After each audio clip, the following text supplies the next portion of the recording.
de par le monde, nourrir les gens qui ont faim, dans les rues, dans les villes, allons en son nom. Bonjour et bienvenue à votre émission de l'Église diocésaine au service du diocèse du Sault-Sainte-Marie. Ici Paulette Légère. Aujourd'hui, nous rencontrons le Père Gilles Barry, animateur spirituel du mouvement Curcio francophone du Canada. Bonjour, Père Gilles. Bonjour, ça me fait plaisir d'être avec vous. Et nous de même. Avant d'aller plus loin, commençons par une prière. Au nom du Père et du Fils et du Saint-Esprit. Amen. Amen. Nous nous tenons devant toi, Esprit Saint, alors que nous nous réunissons en ton nom. Avec toi seul pour nous guider, fais de toi la maison de nos cœurs. Enseigne-nous le chemin que nous devons suivre et comment nous devons le suivre. Nous sommes faibles et pécheurs. Ne nous laisse pas promouvoir le désordre. Amen. Amen. Bon, alors, parlez-nous un peu de vous, Père Gilles. La première chose que j'ai envie de dire, c'est que je suis prêtre du diocèse de Sherbrooke au Québec depuis 1980 et j'ai vécu, moi, le Curcio en 1979 et c'est ce qui m'a donné le goût de faire ma demande à l'évêque à l'époque pour devenir prêtre. Puis je n'ai jamais douté de ma vocation, j'ai jamais cru que je peux être plus heureux ailleurs que dans ma profession de prêtre, parce que je me suis toujours senti soutenu dans tous mes projets, et particulièrement par les cursilistes, qui sont très impliqués en Église dans mon secteur. Moi, je suis, depuis 1980, j'ai toujours été en paroisse, curé, presque toujours curé et de plusieurs paroisses de mon diocèse, regroupées, évidemment, comme ça se fait partout, hein. Et parmi mes tâches, on dit en surplus, j'ai été responsable des vocations de 1990 à 2000, dont 7 ans comme président national, ce qui m'a fait aller à Sault-Sainte-Marie dans les années 90. Ah bon? Et une seule fois, d'ailleurs, dans ma vie. Fait que, et je désire retourner vous voir un jour. À part ça, je suis responsable national du Curcio depuis 10 ans. C'est une conseil national. Puis, je suis responsable au niveau du Canada français des fraternités sacerdotales de Charles de Foucault, qu'on appelle Jésus Caritas. Et le mouvement des fraternités au Canada français regroupe 200 prêtres. Alors, on est impliqué dans 14 diocèses différents et j'aime beaucoup ces deux fonctions-là que j'occupe présentement au Curcio et dans les fraternités Jésus Caritas parce que ça me permet de communier vraiment à l'universalité de l'Église. Alors, vous êtes aumônier du mouvement Curcio francophone national. Puis, Oui. étant moi-même membre du mouvement Curcio Ontario-Nord, j'ai participé au congrès annuel du mouvement national, puis qui a eu lieu le printemps dernier. Vous avez rassemblé tous les groupes du pays pour des échanges et des discussions très intéressantes. Alors, parlez-nous un peu des grands défis du mouvement Curcio actuellement. Le mouvement Les Curcio est né en 1949 en Espagne. Et il est né suite à la révolution que le gouvernement avait fait contre l'Église, où les évêques avaient voulu faire savoir au gouvernement qu'il n'était pas question que l'Église catholique meure dans leur pays. Alors, on a voulu pour ça rassembler 100 000 jeunes sur le chemin de Compostelle. Et on a atteint l'objectif. Et c'est après ça que l'évêque de Marjoc, qui est une petite île en Espagne, a dit, il ne faut pas que nos jeunes s'arrêtent là. Alors, c'est là qu'il faudrait mettre en œuvre quelque chose pour leur permettre de se ressourcer et de devenir des leaders chrétiens auprès des jeunes, ce qui va assurer l'avenir de l'Église en Espagne. Alors, ce défi-là, il a été relevé avec brio. Ça fait, entre vous et moi, 75 ans en 2024, janvier 2024, le premier Curcio au monde. Et un prêtre espagnol, Jean Ribard, est venu s'établir en Estrie au Québec, à Sherbrooke. Puis, il a décidé, après avoir discuté avec beaucoup de gens autour de lui, de faire naître le Cursillo en français. Alors, il est né en français en 1965 à Sherbrooke. Et le défi, c'était de devenir des évangélisateurs, de donner le goût de Dieu par notre façon d'être au quotidien. Et je crois que cet objectif-là du Cursillo de départ est encore beaucoup d'actualité aujourd'hui. Faire connaître et aimer Jésus-Christ.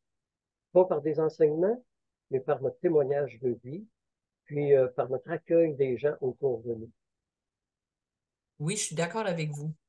Parce que je vois dans nos églises de notre coin, beaucoup de cursillistes sont impliqués dans leur paroisse. Oui, c'est extraordinaire, ça. L'Église diocésaine s'est penchée sur la question du synode et du processus synodal en offrant 2 émissions aux téléspectateurs cette année. Pape François a demandé aux catholiques du monde entier de se rencontrer, s'écouter et échanger en se laissant bousculer par l'Esprit Saint. On cherche un renouveau, une conversion radicale. Le mouvement Cursillo n'a pas fait la sourde oreille à cette demande-là, à ce que je comprends. Quelle a été votre démarche synodale au niveau national? Je vous dirais, quand la demande du pape François est arrivée, on venait d'être élu un nouveau trio national. Et ce qu'on s'était dit entre nous, Daniel et Daniel, je pense que vous avez déjà rencontré, Oui. puis et moi, on s'était dit, le Cursillo a 60 ans dans notre diocèse, en français, 60, 50 quelques années, là, 60 ans en 2025. Puis on s'est dit, comment on va faire pour le redynamiser et faire en sorte que ça meure pas dans les prochains mois. Et c'est là qu'on s'est dit, on va faire une consultation générale auprès de tous les cursilistes. Et là, le pape arrive avec son synode. On a dit, c'est un synode qu'on veut faire. Fait que, on est embarqué dans le mouvement du pape François. OK. Alors, la première étape, là, on a voulu exprimer, c'est la 3e année qui s'en vient. Là. La première année, on s'est dit, il faut que tout le monde exprime son vécu, ses rêves, ses espérances, ses déceptions, pour qu'on voit où on est inséré dans le vécu quotidien des gens autour de nous. Fait que ça a été notre première étape synodale. La 2e année, ça a été comment agir comme mouvement pour rester vivant. Comment agir comme personne engagée en Église pour transmettre le message de Jésus-Christ. Ça a été la rencontre de cette année qu'on a vécue, où vous OK. étiez ensemble.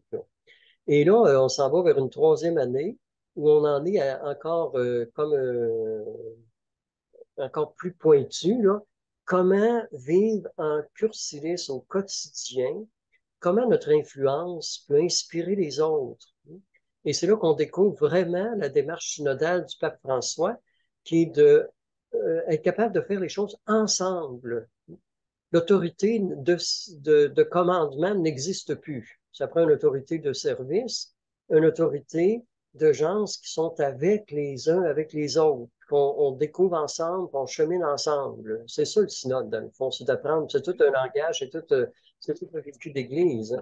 Et tout ça en allant puiser dans la parole de Dieu, apprendre la parole de Dieu, apprendre à partager la parole de Dieu, puis à faire en sorte que on puisse inspirer les autres par notre joie de connaître Jésus-Christ. C'est ça OK. notre démarche, dans le fond.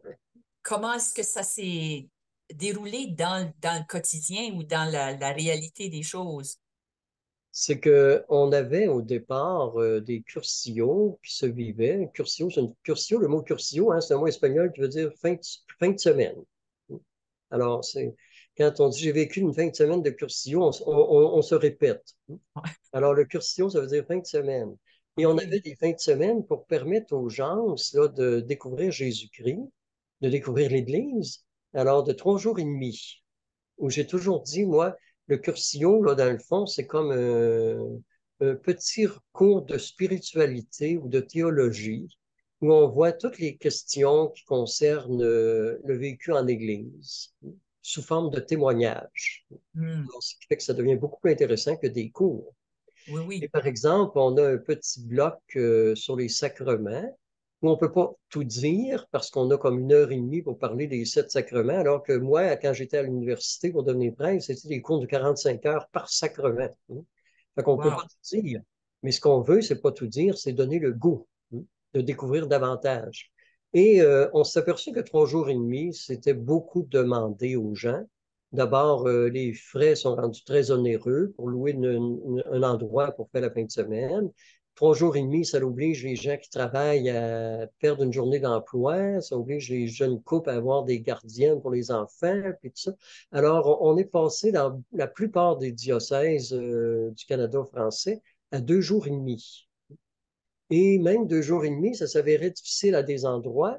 Et là, on a mis en branle une nouvelle façon de faire qui s'est vécue dans 2 diocèses depuis un an, puis qui a de l'air très positive pour porter des fruits, où on fait plus ce qu'on appelle des cursillos par région et sur 2 jours et demi, mais où les gens retournent coucher chez eux. Ils viennent Bon. passer la journée dans un ressourcement qui se fait dans une salle quelconque, peut-être un sol d'église ou autre, là. C'est le même contenu, sauf que le soir, on va coucher chez nous. Fait qu'on n'a pas besoin de payer les coûts de location d'un endroit. Puis, il nous reste les repas à payer, puis les petites choses qui sont mineures là, pour l'organisation de la fin de semaine. Et ça semble être une formule qui devient de plus en plus intéressante et de plus en plus vécue. Je ne vous cacherai pas qu'actuellement, et même ce matin, j'avais une entrevue par Zoom parce qu'on est en train de refonder le Curcio en Belgique. OK. Et ils nous ont demandé ça à nous ici au Québec, là, au Canada français. Puis, on va aller animer un premier Curcio qui ne s'est pas fait là-bas depuis 20 ans, dans un Wow. milieu paroissial, régional, là. Et la formule que je viens de vous dire, là, les gens vont venir se ressourcer toute la journée, puis le soir, ils retournent coucher chez eux, ils reviennent le lendemain matin. Et moi, je crois beaucoup à cette formule-là. Hmm. Et ça, c'est des discussions entre nous qui ont amené ça, là. C'est ça que je trouve intéressant, là. C'est là que je Oui. vois la richesse du synode. Alors, c'est ça l'impact. C'est un premier impact qu'on voit déjà dans les activités du mouvement Curcio. Il y a aussi l'idée de la messe aussi, peut-être, qui, dans la fin de semaine, est-ce que la messe va être dans la salle ou qu'est-ce que... Les options qui ont été vécues à date, il y a eu les deux formules. Il y a eu une messe entre les gens qui font la fin de semaine et il y a eu Oui, une messe avec la communauté paroissiale. OK. Et en Belgique, ils nous disent, nous, on veut la messe avec la communauté paroissiale parce qu'il faut à C'est quelque sûr. part que les gens de la communauté se rendent compte qu'il y a quelque chose qui se vit. Qui Et se je trouve ça passe? intéressant aussi, on va le voir. Moi, je pense, moi, j'opterais pour cette option-là, certain. La fin de semaine paroissiale, vous l'avez pas mal expliqué, c'est un nouveau modèle. Moi, j'ai entendu même dire que des fois, puisque c'est paroissial, ou est-ce que vous invitez seulement que les gens de la paroisse ou est-ce que c'est quand même ouvert à tous, Non, c'est ouvert, sauf à la qu'il région? y a des gens qui viennent de l'extérieur. Il faut qu'ils se trouvent un endroit où on leur trouve un endroit pour héberger pendant la fin de semaine parce qu'on retourne coucher dans OK. la maison privée. Mais souvent, Oui, dans une paroisse, il y a déjà des cursilistes qui ne sont pas tous au cursio cette fin de semaine-là, qui hébergent OK. des nouveaux membres. Donc, Alors, c'est ça qu'on fait. On héberge dans les c'est ça. familles On héberge de dans les la maisons, dans paroisse. les familles, c'est ça. OK, ça peut être intéressant aussi, le partage Mhm. Ben au oui, quotidien. oui. Y a-t-il d'autres activités nouvelles ou innovées qui sont survenues avec... Il y a beaucoup d'initiatives qui se prennent, oui, hein, de toutes les sortes. Par exemple, une fois de temps en temps, il y a des communautés cursilistes, une communauté, on veut dire, par exemple, une paroisse, là, qui a du cursillo, là, qui vont dans les résidences de personnes âgées faire une célébration.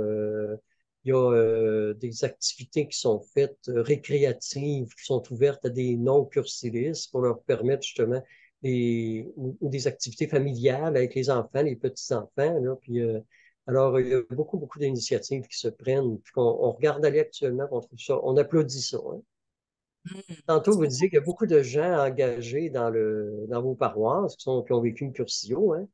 Moi, ce que je trouve extraordinaire, c'est que notre nouvel évêque à Sherbrooke, ça fait 10 ans, là, mais il a rassemblé les forces vives du diocèse, c'est-à-dire tous les engagés au niveau du diocèse et tous les engagés dans les paroisses, les équipes de pastorale, les leaders de communauté, puis tout ça, là. Ils nous rassemblent là, au moins 2 ou 3 fois par année et Oh, on a un ressourcement ensemble. Tu sais. Puis à un moment donné, c'est en 2015, alors le Curcio avait 50 ans à Sherbrooke, mais 50 ans à Sherbrooke, c'est 50 ans francophones au monde. Alors, il m'a dit, j'aimerais ça que tu nous parles du Curcio, parce que j'étais déjà au national. Tu sais. OK. Alors, j'ai dit, avant de vous parler, il y a à peu près 200 personnes dans la salle. J'ai dit, avant de vous parler du Curcio, j'aimerais ça que vous vous leviez debout, ceux qui ont vécu le Curcio. Et il y a 160 personnes au minimum qui s'est levé debout. Tu sais. Wow. Je pense que je n'ai pas besoin de vous en parler. Ceux qui ne se sont pas levés, vous avez vu ceux qui sont levés? Fait que je peux savoir c'est quoi le Curcio, demandez-leur. Fait que, ils vont vous parrainer. Hein? Fait que, Bon, puis, mais je crois que c'est la réalité un peu partout. Les oui. gens qui ont vécu le Curcio s'engagent en Église.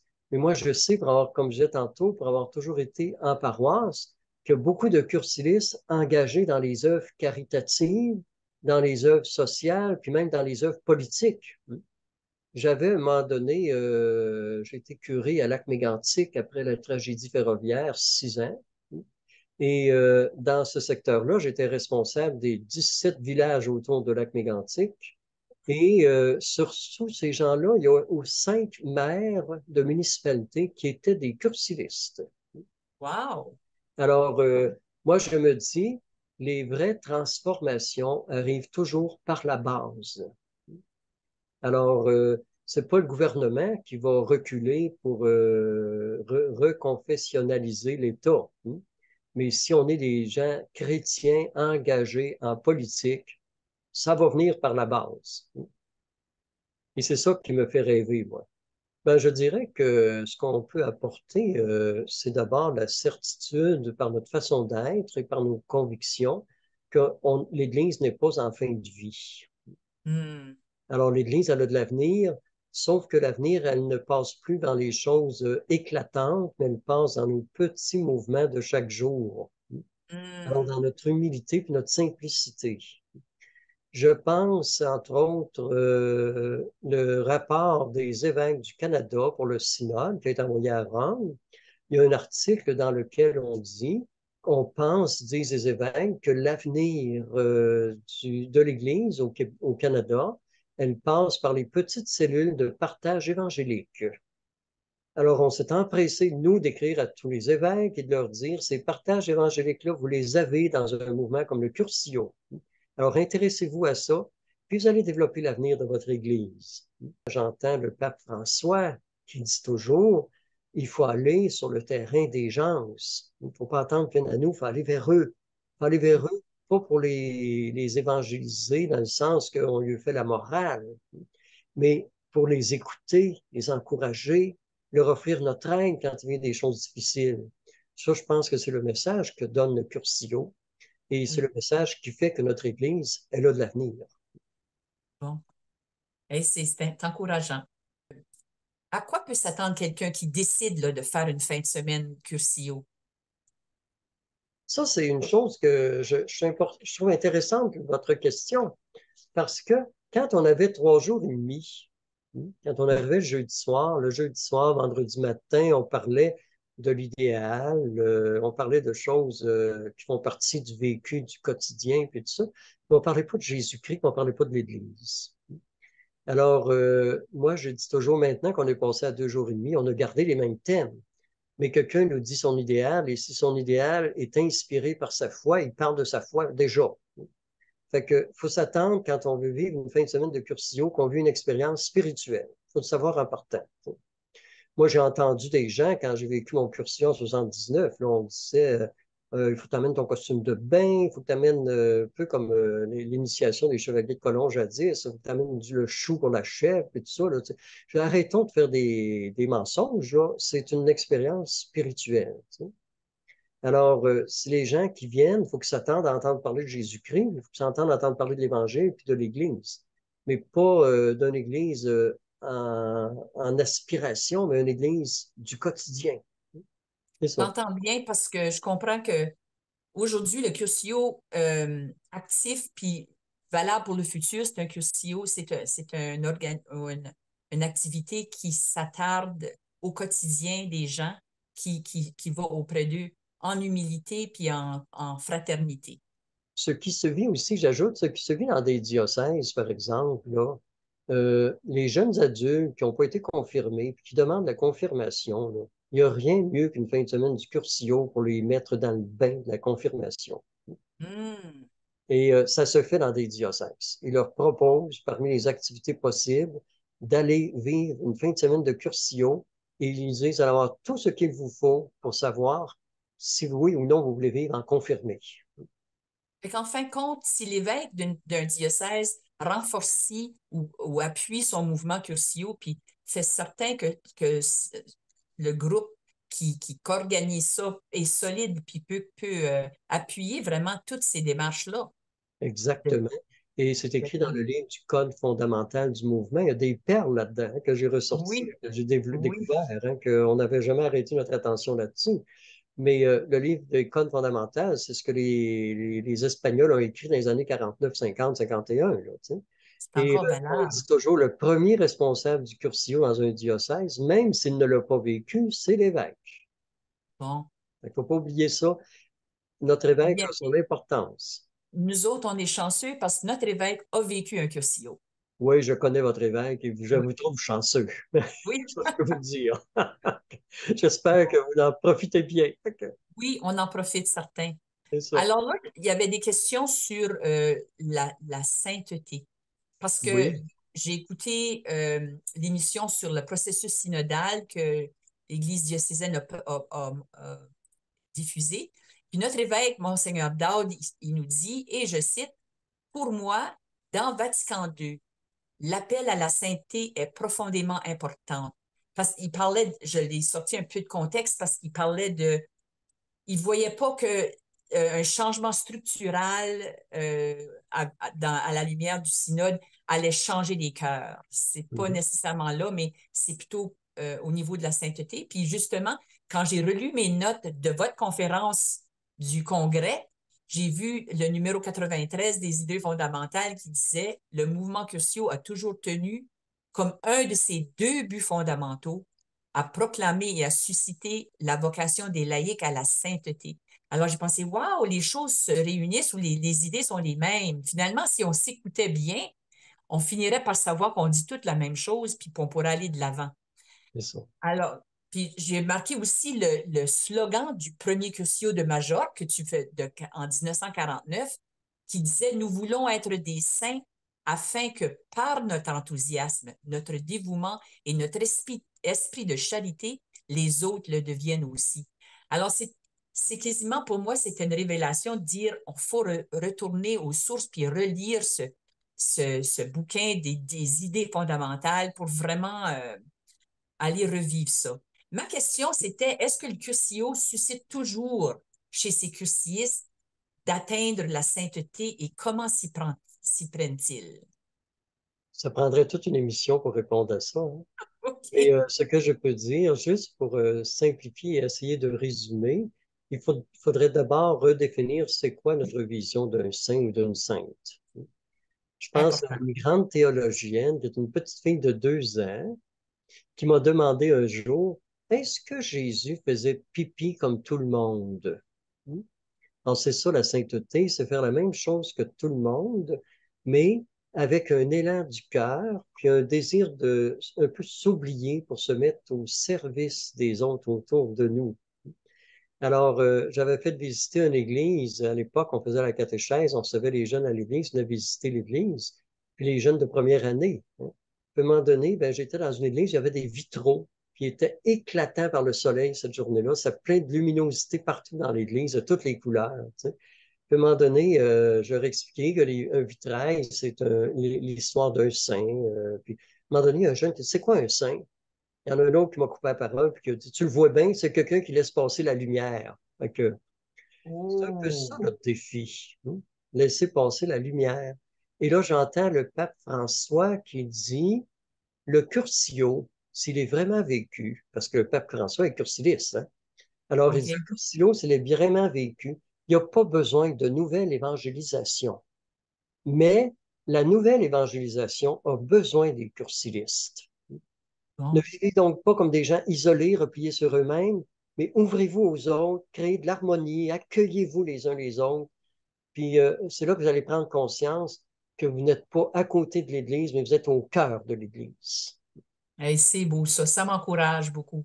Ben oui, Parce moi qu'on aussi. on prépare un cursillo justement dans un mois de maintenant, là, puis Le ça goût, me donne des ailes. c'est ça. Père Gilles, le temps passe, on a eu une bonne discussion, puis je pense que les gens ont eu une bonne idée du cursillo, puis qu'est-ce qui s'en vient pour le futur.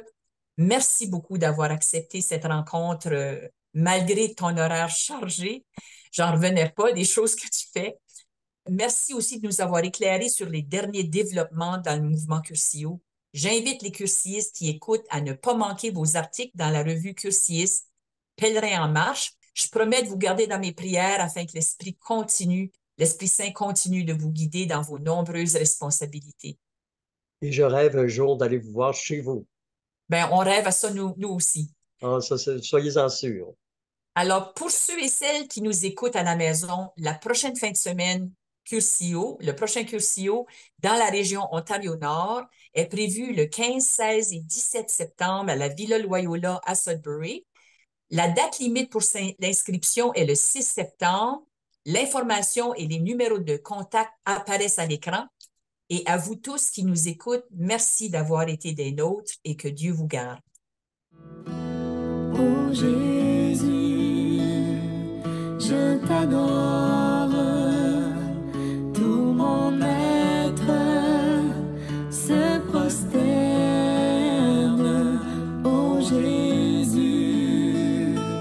je t'adore, toi qui m'aimes tel que je suis, je t'accueille dans mon cœur, tu me donnes ta lumière, je